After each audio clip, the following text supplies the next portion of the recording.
Have you ever smiled politely while something inside you wanted to scream? You know that moment when someone interrupts you mid-sentence, dismisses your idea as if it had no weight, or crosses a line you thought was obvious. Outwardly, you stay calm, nodding, maybe even laughing it off, but inside, something coils and tightens, a heat rising in your chest that you bury before it reaches your lips. It's not gone though. It waits, pressed down into the basement of your mind like a locked furnace glowing in the dark.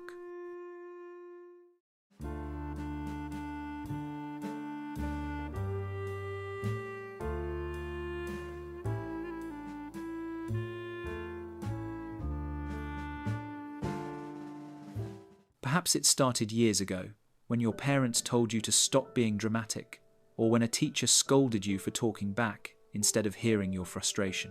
Maybe you learned early that expressing anger made people withdraw, punish, or shame you. And so you swallowed it, convinced that silence would protect you. Now, as an adult, that same silence follows you into boardrooms, living rooms, and bedrooms. You find yourself nodding at comments that sting, brushing off betrayals that cut deep, pretending the snow covering the volcano has buried it forever. But psychology whispers another truth. What you repress does not vanish. Neuroscience shows that unexpressed anger still activates the amygdala, still floods your body with cortisol and adrenaline. The energy has to go somewhere. It twists into tension, headaches, restless nights, biting sarcasm, or sudden explosions that feel out of character. In truth, they are not out of character at all. They are the character you've hidden beneath the mask, the shadow you drag behind every carefully controlled interaction. Repressed anger is like a fire disguised as ice. It chills the surface of your relationships, making you appear agreeable, composed, even saintly. But under the ice, the heat builds pressure, reshaping you in ways you don't see. You may feel detached from your own words, watching yourself agree to things you don't want, resenting people you claim to love, wondering why.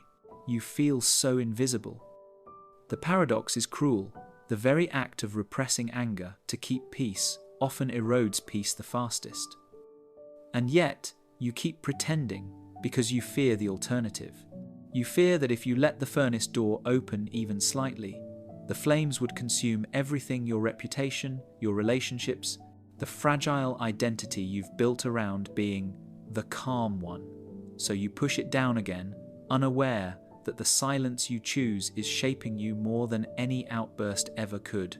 This is where the story begins, not in anger itself, but in the shadow of the anger you refuse to see. And if you dare to follow it back into childhood, into memory, into the unspoken corners of your life, you might discover that what you buried was never just rage. It was also your voice, your truth, your power. Do you remember the first time you were told it was wrong to feel what you felt? Maybe you were only 4, clenching your tiny fists as a toy was taken from you, your voice trembling with protest. Instead of comfort, you were met with a sharp command: good kids don't get angry. In that moment, something more than your toy was taken. A part of you learned that anger wasn't safe, that love could be lost if you dared to show it. Picture the child at the dinner table, biting their lip until it bleeds, hiding their fists beneath the cloth so no one sees how tightly they are clenched. The father's voice booms when questions are asked. The mother averts her eyes when conflict brews, and so the child swallows their words like bitter medicine. This silence becomes their shield. In an authoritarian home, anger feels like defiance. In a chaotic home, anger feels like gasoline on a fire. In both, survival depends not on honesty, but on erasure.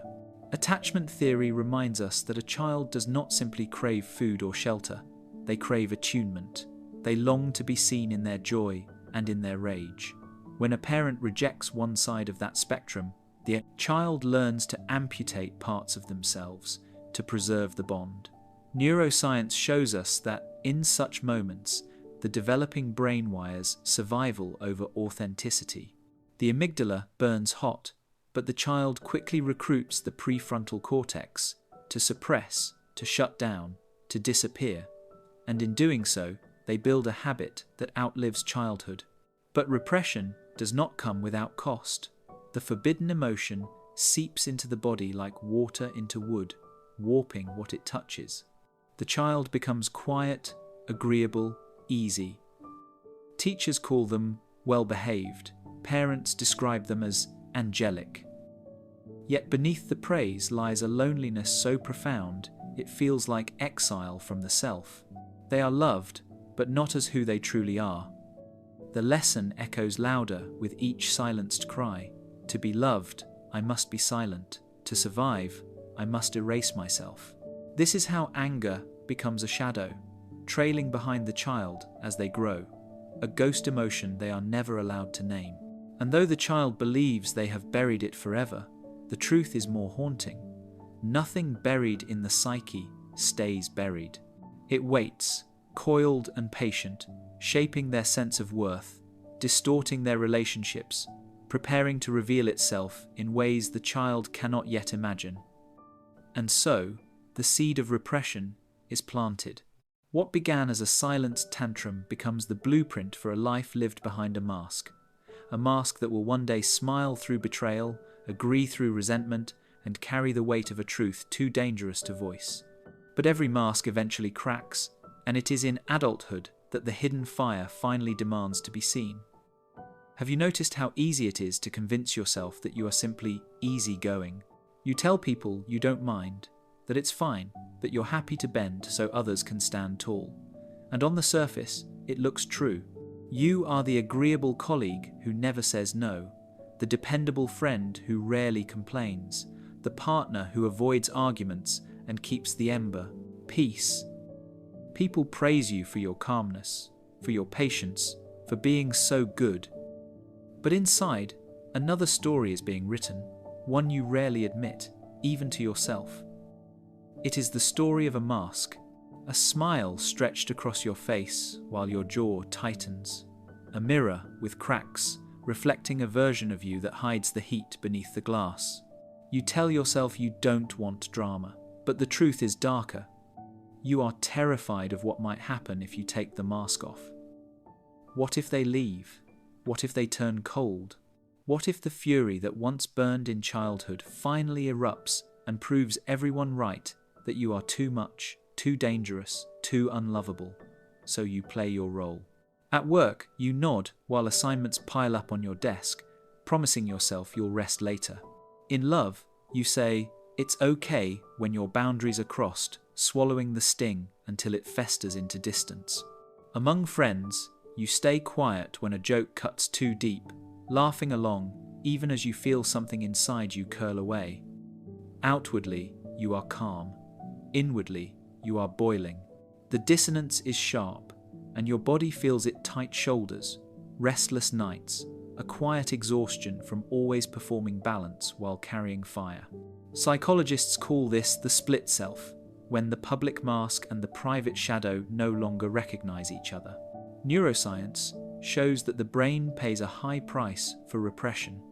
It takes energy to silence emotions, to pretend you're not hurt, to suppress the instinct to defend yourself. That energy does not disappear. It turns into stress, into resentment, into eruptions that arrive without warning. You know this moment. The sudden outburst that shocks even you, the tears you cannot control, the cold withdrawal that feels alien but inevitable. Others are startled, but you are haunted because you thought you had it under control, and yet, after the storm passes, you slip the mask back on and tell yourself the same old story.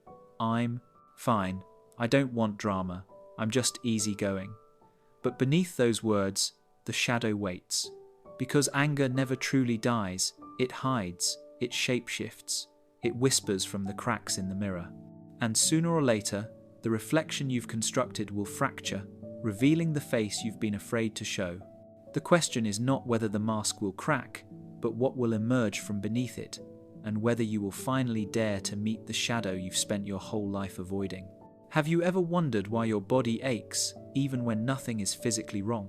why your chest tightens in moments of silence, why sleep escapes you on nights when no danger is present, why your jaw throbs as if it has been carrying secrets for years. Science whispers a truth your mind has long tried to ignore. What you repress in emotion, you eventually carry in flesh. The body remembers what the mind insists on forgetting. Studies on emotional suppression reveal that unexpressed anger does not vanish, it reroutes. The Harvard Medical School has linked chronic emotional repression to increased risk of cardiovascular disease. The American Psychological Association notes that individuals who habitually silence anger are more prone to anxiety disorders, depression, and autoimmune conditions. Neuroscientists point to a simple but haunting mechanism. When your amygdala, the brain's alarm system, flares with anger, but your prefrontal cortex steps in to silence the response, the energy doesn't dissolve. It lingers, flooding your system with cortisol and adrenaline, leaving your body marinating in the very chemicals meant for survival. Over years, those hormones etch their presence into your blood pressure, your immunity, your bones. Sigmund Freud once described repression as a psychic dam, holding back unacceptable emotions so the conscious mind can remain calm. But what is held back does not die, it leaks. Carl Jung saw these forbidden emotions as shadows, parts of the self exiled into the unconscious, destined to return in disguised and often destructive ways. Modern cognitive behavioral therapy confirms this in practice. Avoidance of anger only strengthens its grip, teaching your brain to fear what is natural and embedding the belief that safety lies in silence. Imagine your body as a garden. Anger is the storm it needs, rain breaking the soil so growth can take root. But if you dam the sky, the garden doesn't thrive, it starves. Muscles stiffen like unwatered earth. Digestion falters like a root system cut from nourishment. Breath shortens as if the air itself has thinned. You may not connect your migraines, your insomnia, or your panic attacks to the anger you buried decades ago, but the body draws the line for you, tracing cause to effect in a language older than thought. This is why the body is never fooled by the mask. It registers every clenched fist you hide under the table, every smile you force while swallowing resentment, every moment you abandon your own truth for the illusion of peace. The body keeps the score, and if you do not listen, it will speak louder, through illness, through breakdown, through collapse. But there is a paradox here, one that will guide us further. What you silence to stay safe in the moment becomes the very thing that endangers you in the long run. And to understand the full weight of this paradox, we must step into the shadow, into the dark side of repression, where silence becomes not a shield, but a weapon turned inward. What happens when the anger you bury does not stay buried? You convince yourself that silence is safety, that swallowing your words keeps the peace. But beneath the surface, something begins to rot. Like a garden with poisoned roots, everything above may look orderly, green, and calm, but touch the soil, and you will find toxins spreading quietly, unseen, but deadly. Think of the dinners where you sit across from someone you love, smiling, nodding, pretending nothing is wrong. The plates are clean, the wine is poured, but the air feels thick, haunted. You speak about the weather, the schedule, the small details of life, while underneath lies a ghost, the unspoken anger sitting at the table with you, cold and watchful. You do not raise your voice, yet your silence has become louder than any scream. Psychology names this passive aggression, the hidden weapon of those who learned that open confrontation is forbidden. Instead of fire, you deliver ice. You forget birthdays, you delay messages, you withdraw warmth while insisting you are fine. But the body of your relationships feels the frost. Neuroscience suggests that suppressed anger does not vanish. It alters brain patterns, keeping you in a state of low-level threat. Your nervous system hums like a machine that never shuts down, and the people closest to you sense it, even when you say nothing. And then come the eruptions. You've seen it in yourself or others, the sudden burst of rage that seems to come out of nowhere. A slammed door, a cruel sentence, tears that cannot be stopped. It shocks the room because the mask was so convincing. But these outbursts are not random. They are the inevitable pressure release of emotions denied too long. Like a volcano under snow, the heat builds until the mountain itself cracks. This is the paradox of repression. The very silence you believe protects intimacy is the silence that corrodes it. You hold back words to avoid hurting someone, but your withdrawal leaves them lonelier than the truth ever would. You swallow your fury to be good, but it reappears in sharper, stranger forms: sarcasm, distance, a sudden coldness that feels like betrayal. Repressed anger becomes a hidden violence, not always with fists or shouts, but with absence, with neglect, with the quiet cruelty of a heart closed off. And so, the silence you chose as a shield turns against you.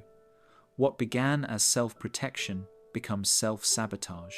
The relationships you wanted to preserve begin to fracture, not from the flames of anger spoken, but from the ice of anger buried. This is the shadow's trick, to convince you that avoidance is kindness, when in truth, avoidance is destruction in slow motion. And to see this more clearly, you must step back and ask who taught you that silence was virtue, who decided that anger was sin. The answer is not only personal, it is cultural, carved into the myths of what it means to be good. Have you ever noticed how early you were taught to play a role, not just in your family, but in the larger stage of society? From childhood, you were handed invisible scripts that told you what it meant to be good. If you were a girl, the script whispered, nice girls don't get angry. If you were a boy, it reminded you, real men don't lose control. And if you strayed from those lines, the punishment was subtle but sharp: disapproval, shame, exclusion. You learned that acceptance came not through honesty, but through containment. Think of the classrooms where children raised their hands politely, while their voices trembled with swallowed protest. The teacher praised the quiet ones, the compliant ones, the children who smiled even when they were wronged. Schools rarely rewarded the child who said, "This isn't fair." Instead, the lesson was carved deep. Silence equals maturity, obedience equals value. And in workplaces, the same script echoes. The employee who suppresses frustration is called professional, while the one who names injustice risks being labeled difficult. Religion has played its part too. In pews and sermons, many of us were told that anger was sin, a sign of spiritual weakness. Submission was painted as virtue, meekness as holiness. You may have heard that to turn the other cheek was the only noble response, even when cruelty had already bruised you. Yet, what gets erased in this telling is that anger, when directed at injustice, has always been a force of transformation. Even sacred texts brim with righteous fury, but society prefers to remember only the passages that keep its people quiet. And so, you inherit the myth of the good person. Goodness is defined not by authenticity, but by how well you can contain yourself. Goodness becomes synonymous with smiling when you are aching, with nodding while your boundaries are crossed, with burying the fire inside so that no one feels its heat. But here lies the haunting truth. Silence is not always goodness. Sometimes silence is complicity. Sometimes silence is the very soil in which abuse, inequality, and betrayal grow strong. Philosophy reminds us that anger is not merely a flaw, it is a moral signal. Aristotle called it a virtue when expressed rightly, aimed at the right person, at the right time, in the right way. Modern psychology agrees, showing that anger often points to violated values or boundaries. It is less a monster to be slain, and more a compass pointing toward what matters most. And yet, trapped inside cultural conditioning, you may still fear this truth. You may still hear the voices that scold, "Be nice, be calm, don't make trouble." But trouble is often the beginning of change, which leaves you with a question heavy enough to follow you into the next chapter. What has your silence cost you, and what will it cost if you continue to confuse repression with virtue? What happens when you spend a lifetime burying your fire? At first, it seems harmless. You swallow your words, you avoid the argument, you tell yourself it's better this way. But years pass, and something in you begins to wither. You wake one day and realize your life is full of people who don't truly know you because you've never allowed them to see the rawness of your truth. You've mastered the art of appearing fine, but inside, you feel like a person drowning in their own unspoken words. Consider the partner who never admits resentment, who smiles at dinner, while secretly tallying every wound left unaddressed. On the surface, the relationship looks stable, but intimacy is corroded from within, replaced by silence and invisible walls. Or think of the friend who never says no, who always agrees, always bends, until one day they vanish without explanation, their absence speaking louder than the years of compliance ever did. These are not dramatic collapses, they are quiet ruins, structures that crumble not with fire, but with the slow erosion of withheld truths. Psychology shows us why. Suppressed anger, according to decades of research, feeds cycles of anxiety and depression. When you teach yourself that your emotions are dangerous, you turn inward, directing the hostility at yourself. The result is self-hatred, shame, and the hollow feeling of being cut off not just from others, but from your own soul. Attachment theory explains that authenticity is the foundation of secure connection. Without it, every bond becomes fragile, conditional, built on performance rather than presence. The toll on your body is no less haunting.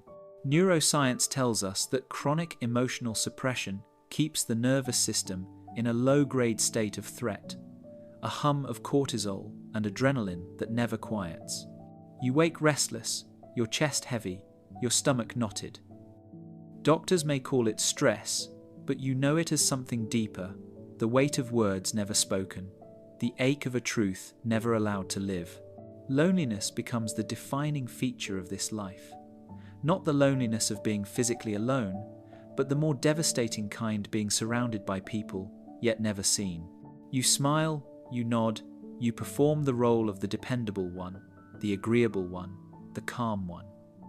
But inside, the silence has become a prison. And the cruelest part is that no one suspects the depth of your suffering, because you've worn the mask so convincingly that even you've started to believe it. This is the quiet ruin of repression. It does not arrive with thunder, but with a whisper. It chips away at love, at joy, at your very sense of self, until all that remains is the shell of a person who has survived but never truly lived. And yet, even ruins hold the possibility of rebuilding if you can learn to stop silencing the fire and instead give it voice, not in destruction, but in truth. That possibility is where the path forward begins. What if anger was never the enemy you believed it to be? What if, instead of a monster waiting to destroy everything you've built, it was a messenger, a voice carrying truths you were too afraid to speak?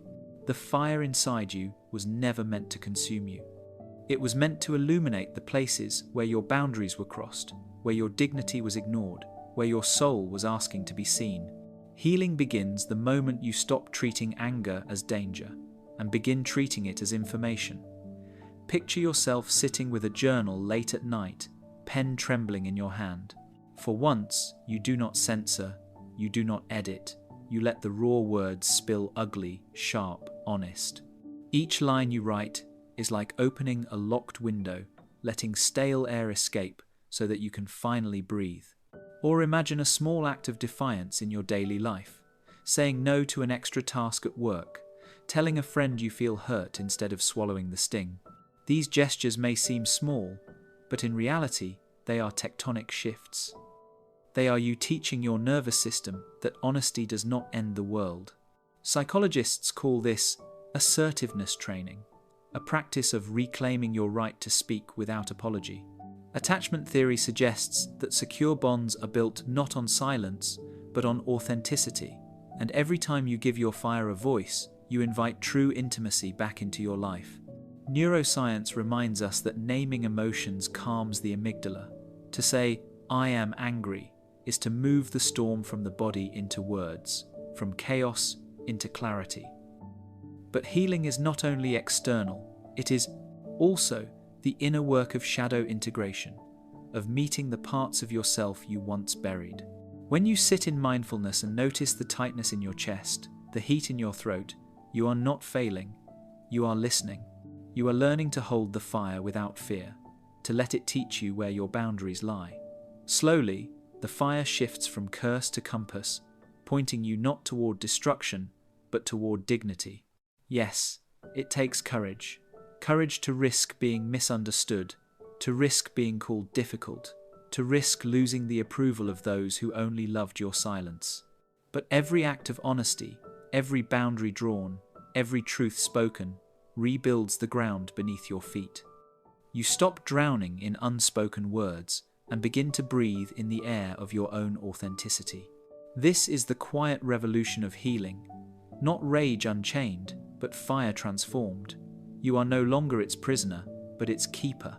And as you carry this flame forward, the question becomes not whether anger has a place in your life, but how you will wield it as destruction, or as the light that guides you home. Anger, when buried, becomes a ghost. It haunts your relationships, it lingers in your body, it follows you into every room with a silence heavier than words. But anger, when honored, becomes a torch. It does not destroy indiscriminately, it illuminates the path you were too afraid to walk. It is not the fire that ruins you, it is the refusal to hold it, to learn from it, to let it breathe. Think back to the image of the volcano under snow, the fire disguised as ice. You know what it feels like to bury your heat so deeply that even you forget it is there. But the mountain always remembers, the pressure builds, and when it erupts, it is never just about the present moment. It is about years of silence, of self-erasure, of turning away from your own truth. Repression kills slowly, not in a single explosion, but in the daily suffocation of the self. And yet, imagine another way. Imagine walking into your life, carrying fire, not as a weapon, but as a lantern. When you say no with clarity, when you name what hurts without venom, when you allow yourself to feel without shame, you are no longer enslaved to the furnace within. You are free. Neuroscience confirms this paradox. To name an emotion lessens its power. To face what you fear dissolves its grip. What you thought would consume you becomes instead the force that carries you home to yourself. There will always be voices that tell you otherwise. Voices that whisper that silence is goodness, that composure is virtue, that your fire is dangerous. But history itself tells a different story. Every movement toward justice, every act of liberation, began with anger honored as sacred.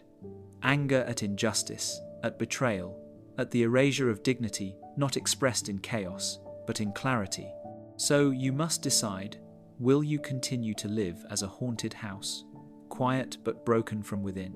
Or will you dare to carry the torch, to walk through life with your shadow integrated, your voice intact, your fire no longer hidden beneath ice? The choice is both terrifying and liberating, because to give your anger a voice is to give yourself back to life. It is to resurrect the parts of you that died in silence. It is to finally become whole. And so the truth lingers like embers. Repression kills the self, but expression, clear, honest, unashamed, resurrects it. The fire inside you was never meant to be buried. It was meant to be sacred. It was meant to guide,